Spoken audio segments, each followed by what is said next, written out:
Inquiry के बाद कैसे देखते हैं जिस तरीके से? मैं बहुत खुश हूं कि फिर से सत्य की जीत हुई है।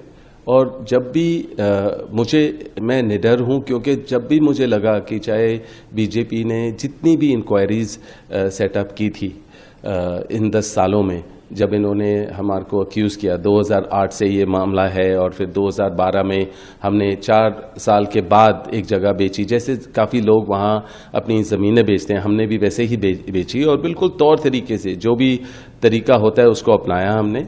और हमने बिल्कुल सारे टैक्स दिए, हर चीज़ दिया।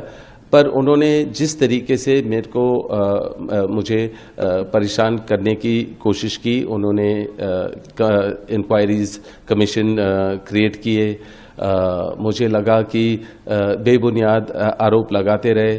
और जब भी कोई इलेक्शन था फिर वही पुराने जो भी आरोप थे वो दोबारा लाए।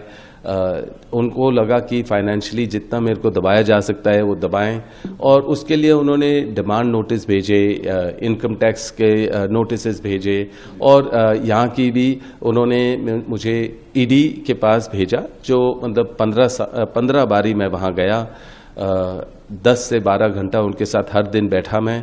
और यही सवाल उन्होंने दोबारा पूछे कि कहाँ से हमारी पहले इन्वेस्टमेंट थी, कहाँ से हमने पैसे कमाए, जो हर चीज़, हर सवाल का जवाब दिया गया।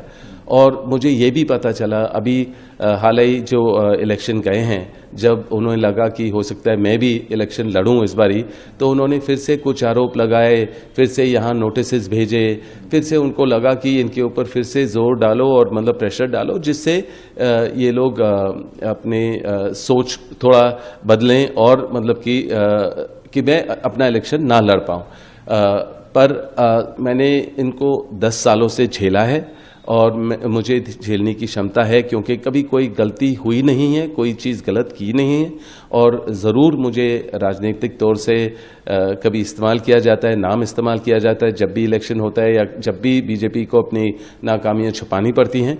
पर मैं ज़रूर खुश हूँ कि एमएल खट्टर जी ने मुझे क्लीन चिट दिया है और उनको दिखा है कि काफ़ी इंक्वायरी के बाद कि कोई गलती हुई नहीं है, जितनी भी ट्रांजैक्शन थे।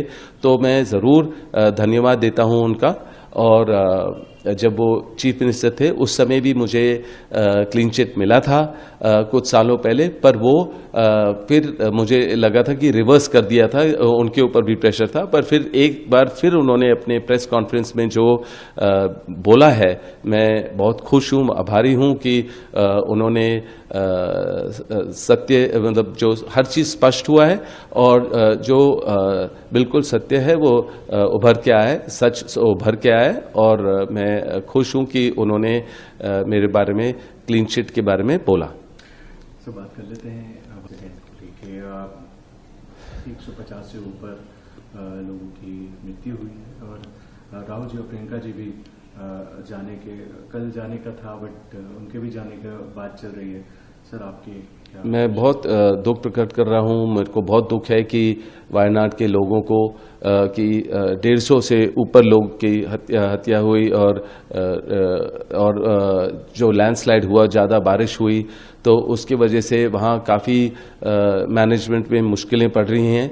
तो इसलिए मुझे कल रात से राहुल और प्रियंका ने मेरे को इसके बारे में बताया और वो कल रात से ही कोशिश कर रहे थे वायनाड पहुँचने के लिए, पर आज भी वो नहीं जा पाए क्योंकि प्रशासन ने उनको बोला है कि अभी हम इंतज़ाम नहीं कर पाएंगे आप लोगों के लिए। तो वो कल ज़रूर जाएंगे और जो भी वहाँ समस्या हैं उसका समाधान ढूंढेंगे और वो वहाँ रहेंगे वायनाड के लोगों के साथ।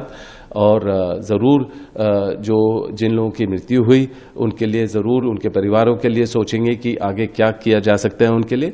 और ज़रूर मैं प्रार्थना करूंगा उनके परिवारों के लिए, जिन्होंने पीड़ित परिवारों के लिए जिन्होंने अपने प्यारों को खोया।